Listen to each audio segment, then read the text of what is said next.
आज जो हमारे गेस्ट हैं अभी यहाँ पर पीछे बैक स्टेज पर, उन्होंने बहुत ही यंग एज में यानी कि 16 साल की एज में अपना बिजनेस शुरू किया था। Let's give an energetic and warm welcome to Arjun Deshpande. How are you doing? All good? Please have seat. Thank you very much for having me here. और आपको मतलब देख के और मतलब बचपन से आपको देखता हुआ आया हूँ और मतलब मैं कहता हूँ कि बहुत लोग बिजनेस बनाते हैं बट संदीप सर एंटरप्रेन्योर्स बनाते हैं। वो इंस्पिरेशन देते लोगों को, मतलब इंस्पिरेशन ग्रेट थिंग। बचपन से मतलब किस एज से, कब से देखते आए हो आप? मैं अराउंड मेरे एज ऑफ 14-13 से मैं दिखता हुआ आया हूँ। अच्छा, और 16 में आपने अपना बिजनेस शुरू किया? हाँ, बिजनेस शुरू किया था। एक प्रॉब्लम देखने के बाद में मतलब बिजनेस करने के लिए मैंने जेनरिक आधार की शुरुआत कभी नहीं की। एक बड़ा प्रॉब्लम सॉल्व करने के लिए, मतलब 130 करोड़ लोगों को आज की तारीख में जो प्रॉब्लम आ रहा है कि मेडिसिन से अफोर्डेबल होने चाहिए, तो वो जब मैंने देखा कि एक बुजुर्ग से अंकल थे 70 ईयर्स के, वो मेडिकल स्टोर ओनर को क्रेडिट के लिए रिक्वेस्ट कर रहे थे और वो मेडिकल स्टोर वाला कह रहा था कि मैं आपको क्रेडिट नहीं दे पाऊंगा, तो वो बहुत एक शॉकिंग चीज़ थी मेरे लिए। और उनके वाइफ को हुआ था कैंसर, तो मैंने उनको कहा कि आपके पास में पैसे नहीं है तो आप क्या करेंगे अभी? तो उन्होंने कहा तो मुझे ये मंथ का स्किप करना पड़ेगा, तो इवेंचुअली उनके वाइफ के हेल्थ के ऊपर असर होगा। तो एज ए यंग किड मैंने जाके जो नेट के ऊपर सर्च किया, जो 15,000 का मेडिसिन जो था MRP, वो जो मैन्युफैक्चरिंग प्राइस था वो केवल 3,000 रुपये थे। So there was a huge difference between the manufacturing price and the marketing price. तो मेडिसिन हमारे लिए वो लग्जरियस प्रोडक्ट तो है नहीं, वो आपके लिए और मेरे लिए एक बेसिक ज़रूरत है, हम सभी के लिए। तो और वो हर एक इंडियन को मिलने चाहिए। तो वहाँ से एक सिर्फ दिमाग में सोच आई, और अगर हम लोग को एक बार विचार आता है, एक सोच आती है, तो वो एज एन एंटरप्रेन्योर हमको वो एग्जीक्यूट करना है। आइडियाज तो हम सभी के पास में, but execution one of the important pillar हो गई है। ऑल ओवर इंडिया में कितने स्टोर्स खुल चुके हैं आपके? अभी 2000 प्लस फ्रेंचाइजीज हमारे पूरी इंडिया में स्टोर्स है एक्टिव। और हम लोग मतलब 150 प्लस सिटीज में, मतलब ना कि सर अर्बन एरियाज में बट छोटे छोटे गाँव में हम लोग आज प्रेजेंस बना रहे हैं। जेनरिक मेडिसिन क्या होती है और ब्रांडेड मेडिसिन क्या होती है, उसमें डिफरेंस पता है आप लोगों को? कितनों को पता है? एक बार हाथ ऊपर करो। 90% ऑफ द मेडिसिन हमारे देश में जेनरिक ही है, बट हमारे इंडिया में MNC कंपनीज जो है वो आके उसको ब्रांड कर देते हैं। मतलब 10 रुपीज़ का प्रोडक्ट आज मैं भी वही मैन्युफैक्चर से खरीदता हूँ, बट वो लोग भी 10 रुपीज़ में खरीदते हैं, वो 1000 में बेचता है, मैं वही चीज़ 50 रुपये में बेचता हूँ। So this is the huge difference coming in to the market today. And इसके वजह से सीनियर सिटीजन, मतलब मैं आज जहाँ जहाँ पर जाता हूँ तो सीनियर सिटीजन जब सर के ऊपर हाथ रख के कहते हैं कि बेटा आपके वजह से हमारा 10,000 का बिल 2,000 का आया, तो एक 20 साल की उम्र में मुझे लगता है that is one of the important pillar what we all youngsters should work on. Excellent point, बहुत बढ़िया। तो जब 16 साल की एज में आपने अपने घर पे बात करी कि मैं ऐसा कुछ करने के बारे में सोच रहा हूँ, तो आपका क्या बिजनेस बैकग्राउंड है, जॉब बैकग्राउंड है? नहीं, मेरे मतलब मम्मी जॉब बैकग्राउंड से आते हैं और पापा भी मतलब उनका टूर्स एंड ट्रैवल्स का बिजनेस था। तो मैंने मतलब जब मैंने वेंचर की शुरुआत मैंने सोचा था कि ये चीज़ मुझे करनी है, तो अक्सर सी बात है कि हम लोग ने मतलब ऐसे यंग एज में ऐसा कुछ किया नहीं होता है कि वो लोग हमारे ऊपर इतना इसीलिए ट्रस्ट करें। तो एक विचार अच्छा था कि मैं ग्राउंड लेवल पर रिसर्च कर रहा था कि अभी तो मैंने प्रॉब्लम देखा कि 130 करोड़ लोगों को मेडिसिन जो है वो अफोर्डेबल रेट्स में चाहिए, बट मैं पहुंचाऊंगा कैसे, कहाँ तक कैसे पहुंचाऊंगी? 130 करोड़ लोगों तक पहुंचना है तो करोड़ों की फंडिंग लगेगी, और मेरे पास में तो पैसे ही नहीं थे क्योंकि एक अकेला सिर्फ एक विचार था मेरे पास में। तब मैंने क्या किया, मैं छोटे छोटे जो मेडिकल स्टोर थे हमारे आसपास के एरिया में, मैं उनके साथ में जाके कनेक्ट करने लगा। अराउंड 100-200 स्टोर्स के ऊपर मैंने विजिट किया, बट बहुत सारे लोग उतना ट्रस्ट नहीं कर रहे थे कि आप मतलब वैसा मैंने कुछ किया है ना। मेरा पहला स्टोर जब एग्रीगेट हुआ, माय फर्स्ट स्टोर, उस रात को मतलब मैंने उनके साथ में एग्रीमेंट साइन किया, और उसके बाद में मैंने जाके मम्मी पापा को बोला कि मैंने पहला स्टोर का एग्रीमेंट साइन करके मैं आया हूँ और कल उसका इनॉग्रेशन है। तो फिर उन्होंने सपोर्ट किया, फिर वहां से फिर मम्मी पापा को कन्विंस अच्छा, किया। Very interesting. तो आपने पहले सीधा जा करके अपने घर वालों को नहीं बताया? नहीं बताया। या फादर मदर को कुछ हिंट तो दिया होगा जब आप इन स्टोर ओनर से बात करने गए थे? मैंने नहीं दिया। मैं उनको कहता था कि मतलब मैं मेरा तब क्या बोलते थे, मैं कहाँ जा रहा हूँ? मैं मतलब कॉलेज जा रहा हूँ, 11th-12 मेरा जस्ट 10th हो गया था, 11th-12 चल रहा था मेरा। तब मैं उनको कहता था कि मैं कॉलेज जा रहा हूँ, और उसके साइड में मतलब 2 व्हीलर तो था, तो मेडिकल टू मेडिकल विजिट करता था। जैसे हमारे तो बंक मारते थे स्कूल से? हाँ, तब मैं बंक मारता था और डायरेक्टली वहां पर जाता था। तो उनको बोलने तो की आपने अपना स्कूल कंप्लीट किया या नहीं किया? पढ़ाई पूरी करी या नहीं करी? 12th मैंने की, उसके बाद मैंने नहीं किया, क्योंकि मैं मानता हूँ कि एजुकेशन में आपसे बात करो, आप मुझसे बात करें, we are sharing education. Right. Degree is not just a method to gain something, और we can not prove just a degree for ourself. तो हम लोग जो नया करते हैं तो that is mean a lot for me. तो अब मैं ये समझना चाहूंगा कि आप पहले गए 100-150 फार्मासिस्ट के पास में, जिसको इंडिया में हम केमिस्ट बोलते हैं, उनसे जाकर के मिले कि मैं आपके स्टोर को ब्रांडेड कर दूंगा, मैं ये कर दूंगा, मैं वो कर दूंगा, बट वो कहेगा कहाँ से करोगे, पहले दिखाओ तो सही। बराबर है, बहुत बड़ी क्योंकि बात है। तब तक आपका एक भी स्टोर नहीं था, एक भी स्टोर नहीं था। तो कोई ट्रस्ट कैसे करेगा? Correct. This is one of the important pillar. जब हम लोग फ्रेंचाइजी मॉडल बोलते हैं, एग्रीगेशन मॉडल बोलते हैं, तो आपके पास में बेस होना चाहिए कुछ तो, जो कि मेरे पास में बिल्कुल नहीं। जैसे संदीप सर ने कहा, this is one of the important pillar. जब हमारे पास में दिखाने के लिस्ट नहीं होता तो लोग आपके ऊपर ट्रस्ट इजीली नहीं करते। मेरा बहुत अच्छा पॉइंट क्या था, मेरा जो पहला स्टोर इनॉग्रेट हुआ था उसके बाद में, मतलब जो वो दो भाई थे उनको मैंने बहुत कठिनाई से मैंने कन्विंस किया उनको कि हमारे साथ में जुड़िए। मैंने उनको कहा कि अगर लॉस हुआ भाई साहब वो तो मेरा है, अगर प्रॉफिट हो वो आप ही का दुकान है, आप ही के दुकान में प्रॉफिट आने वाला है, मैं आपका दुकान तो कहीं पर लेके जाने वाला हूं नहीं। वो लॉस आपका कैसे है? आपने इन्वेस्ट किया था उसमें? मैंने इन्वेस्ट नहीं, मतलब मैं उनको कहा कि 15,000 रुपीज मेरे पास में थे, उसको रीब्रांड कर दिया मैंने पूरा। मैंने उनके पास में मेडिसिन जो थे वो up to 80% lesser direct manufacture से रखे। तो जैसे जैसे मेडिसिन सेल होते थे मैं वापस मंगाता था, वापस सेल करता था, तो वो एक चेन में प्रोसेस में चालू हो गया।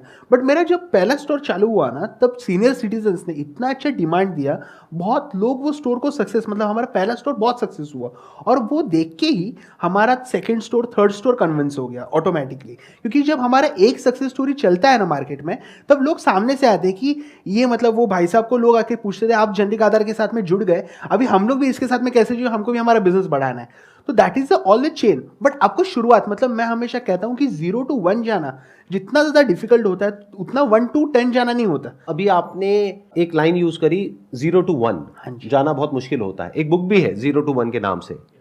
तो I am more interested in that कि आप 0 to 1 गए कैसे, पहला स्टोर ओपन कैसे हुआ? पहले स्टोर में, मतलब मैं आपको कहूंगा कि जो मेरा फर्स्ट स्टोर था ना, तब वो जो मतलब मेडिसिन प्रोक्योर थे, इंपॉर्टेंट पॉइंट क्या था ना, प्रॉफिट मार्जिन का बहुत बड़ा रोल होता है वहां पर। आज की तारीख में जो हमारा छोटा दुकानदार होता है, मेरे लिए बहुत एक यूएसपी, मतलब मैं हमेशा उनके साथ बात करता था, तो यूएसपी क्या थी कि प्रॉफिट मार्जिन, जो छोटा मेडिकल स्टोर वाला है आज की तारीख में उनको सिर्फ 5 to 10% प्रॉफिट मार्जिन मिलता है जब वो एमएनसी कंपनीज के ब्रांडेड जेनरिक मेडिसिन सेल करते हैं, क्योंकि उनको वो एमआरपी पे सेल करना होता है, और वो डिस्ट्रीब्यूटर से उनको अगर 100 रुपीज़ की मेडिसिन है वो उनको 95 रुपीज़ 90 रुपीज़ में आते हैं। मैंने वहाँ पर क्या कर दिया, उनको जेनरिक मेडिसिन में 40% का प्रॉफिट मार्जिन दिया, क्योंकि हम लोग के पास में मिडल मैन तो कोई है नहीं, हमको डायरेक्टली मैन्युफैक्चर से प्रोडक्ट लाने और उनको देना है। तो वो जो मेडिसिन है वो 100 रुपीज़ का एमआरपी था, जिसके ऊपर उनको 95 में परचेस करना था, मैंने वो उनको दे दिया 20 रुपीज़ में, उनको 40 रुपीज़ ऐड करके देने 28 रुपीज़ में, तो उनको लो इन्वेस्टमेंट में हाई प्रॉफिट हो गया। तो उसके वजह से उनका क्या हुआ, इन्वेंट्री मैनेजमेंट बहुत अच्छा हुआ और कम इन्वेस्टमेंट में ज्यादा प्रॉफिट मार्जिन को मिल गया। अब यहाँ पे एक मेरा अगला क्वेश्चन है कि मेडिसिन में एक चीज बहुत इंपॉर्टेंट है कि उसकी क्वालिटी परफेक्ट होनी चाहिए, उसमें कोई कॉम्प्रोमाइज नहीं होना चाहिए किसी तरह का, क्योंकि अगर मेडिसिन इंसान खरीद रहा है तो अपने शौक के लिए नहीं खरीद रहा है बल्कि ठीक होने के लिए खरीद रहा है, तो ठीक होना चाहिए। वो तभी होगा जब एक अच्छी मैन्युफैक्चरिंग फैसिलिटी से वो बन करके आएगा। तो अभी तो आप 16 साल के लड़के हो, अब आप गए उन मैन्युफैक्चरिंग फैसिलिटीज के पास में, आपने बोला कि ऐसे ऐसे हम अपने जेनरिक आधार के नाम से वो मेडिसिन आपसे लेंगे और आगे यहां से हम सेल करेंगे। तो अब अगर मैं वो मैन्युफैक्चरिंग फैसिलिटी हूं तो मैं आपको उधार तो दूंगा नहीं। करेक्ट। ये आपने कैसे मैनेज किया? वहां से आपको 1-2 लाख रुपए की, 3 लाख रुपए की इन्वेंट्री तो चाहिए ना, तो वो कहां से आई? वो क्या, किसने पैसा इन्वेस्ट किया? अभी इसमें बहुत इंटरेस्टिंग फैक्ट ऐसा है कि इन इंडिया हर एक कंपनी जो एमएनसी होती है ना, उन्हीं का खुद का जेनरिक डिवीजन होता है, बट वो सभी को नहीं पता है, क्योंकि वो लोग जब बैचेस लेते हैं तो उन्हीं के खुद के जेनरिक मेडिसिन होते हैं मार्केट में अवेलेबल। और जब हम लोग कंपनी को अप्रोच करते हैं डायरेक्टली कि हमको जेनरिक, क्योंकि तब के समय में मैं सभी प्रोडक्ट के ऊपर जेनरिक आधार का लोगो नहीं लगा सकता था, क्योंकि वो मुझे लाखों करोड़ों रुपए का खर्चा आ जाता था। तो मैंने क्या किया, वो मैन्युफैक्चरर डायरेक्टली अप्रोच किया कि आप मुझे आपके जेनरिक मेडिसिन दे दीजिए, बॉक्स के हिसाब से दे दीजिए। तो मुझे उन्होंने उनके लोकल जो स्टॉकिस्ट थे उनके साथ में कनेक्ट कर दिया। तो वहां से तो मुझे स्ट्रिप में, मतलब वो मुझे लगता है कि अराउंड 10-15,000 का तो मैंने पहले दिन मेरा इन्वेंट्री रखा था, जो कि पहले दिन में ही हो गया खत्म। और उसी से जो हमारा प्रॉफिट हुआ था, मैंने सेकंड डे का इन्वेंट्री खरीद लिया। एक एक करके चैलेंजेस को मीट करते हैं, because there are 4 P's of marketing: product, place, price and promotion, right? Correct. तो एक बात करते हैं प्रोडक्ट की। तो प्रोडक्ट में आपने क्या किया? खुद अपने जेब से पैसा इन्वेस्ट नहीं किया, अपने ब्रांड से नहीं निकाला, क्योंकि आपके पास में पैसे थे ही नहीं। तो आपने क्या किया, उन्हीं कंपनीज के जेनरिक प्रोडक्ट्स थे जिनको वो कंपनीज प्रमोट नहीं करती थी। क्यों? क्योंकि उसमें उनको मार्जिन नहीं मिलता था, राइट? Of course. ये हो गया प्रोडक्ट। अब आता है प्लेस। प्लेस में आपने क्या किया, आपने किसी तरीके से उन 2 भाइयों को कन्विंस कर दिया जो आपका पहला स्टोर था, और वो कन्विंस हो भी गए। तो इसका मतलब कि कितनी आपके अंदर एक, मैं क्या कहूंगा, कैसा जज्बा होगा या डिजायर होगा या कॉन्फिडेंस होगा या एक जोश होगा कि आप उनको कन्विंस कर पाए। तो वो आपने कन्विंस कर दिया, तो प्लेस आपको वहां पे मिल गई, मतलब जगह उनकी, बस ब्रांड मेरे पास कॉन्फिडेंस बहुत था। मतलब मैंने उनको, जो मैं कह रहा था ना, मैं उनको फैक्ट्स के साथ बात कर रहा था, क्योंकि ये चीज उनको पता थी, बट वो करने की हिम्मत नहीं थी उनमें। मैंने उनको वो हिम्मत दी। एक विचार दिया, मैंने उनको एक ड्रीम सेल विजन दिखाई कि देखो ये हो सकता है, ये पॉसिबिलिटी है। अब उसमें आपका और उनका रेवेन्यू शेयरिंग अरेंजमेंट क्या था, यानी कि जो भी मेडिसिन बिकेंगी ये ब्रांडिंग होने के बाद में, आपका ब्रांड आने के बाद में, तो उसमें कितना पैसा उनका, कितना आपका? नहीं, मैंने उनके साथ में कुछ भी रेवेन्यू शेयरिंग नहीं किया। मैंने क्या किया कि मैं आपको खरीद के दूंगा और उसमें मेरा डायरेक्ट कट होगा, आपको जितना है, मतलब वो मिनिमम कट था। तो उसमें क्या था, फिर मैं उनके साथ में कभी भी प्रॉफिट शेयर करने के लिए बैठा नहीं। अगर मैं बैठ जाता ना तो मुझे कभी जिंदगी में प्रॉफिट नहीं देते थे वो। That's again a good point. आप समझ गए ना इन्होंने क्या किया?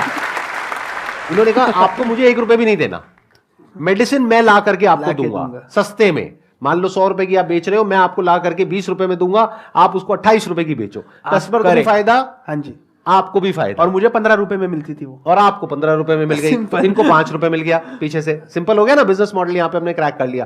प्रोडक्ट, प्लेस, प्राइस भी हमारा क्रैक हो गया। प्रमोशन, आपके स्टोर के बाहर लिखते हैं कि आपको 80% अफोर्डेबल मेडिसिन मिलेंगे, तो पूछेगा बहुत तो लोग है ना, बहुत तो लोग क्यूरियोसिटी से आ जाते हैं, राइट, ये क्या चीज है। हाँ, हमको अगर मतलब आप कोई भी चीज देखेंगे यहाँ पर सेल है, मतलब मेडिसिन ये सेल वगैरह नहीं है, इट इज अ नेसेसिटी। तो मैंने क्या लिखा था, मेडिसिन ट्रू प्राइस लिखा था, और उसकी वजह से पहले स्टोर के ऊपर पहले दिन हमारे पास में 25 से 30 लोग आ गए थे पूछने के लिए, और उसमें से कम 10 से 11 लोगों ने प्रोडक्ट भी खरीदे थे पहले दिन पे। तो उससे वो चीज़ हो गई। फिर मैं तो बाहर जाके मार्केटिंग तो करता था, और उससे फिर धीरे धीरे और लोग आने लगे। मैंने पहले मेरा जो स्टोर था तो मैंने हेल्थ कैंप्स लगाए वहाँ पर, फ्री हेल्थ चेकअप्स। उसके वजह से डायबिटीज़ होने दीजिए, किडनी होने दीजिए, 4-5 टेस्ट थे जो 1000 रुपये तक के थे, मैंने वो 100 कस्टमर्स को फ्री ऑफ कॉस्ट कर दिए। तो वो 100 कस्टमर्स को जिनको मैंने वो टेस्ट दिए, वो मेरे साथ में मतलब वो लॉन्ग टर्म के लिए जुड़ गए मेरे साथ। तो उसमें तो मेरा 1 रुपये का खर्चा नहीं है। आपको सिर्फ ना पॉइंट्स रहते हैं ऑलरेडी मार्केट में, बट ना एंटरप्रेन्योर मतलब सब चीज़ें ना अलग अलग रहती है।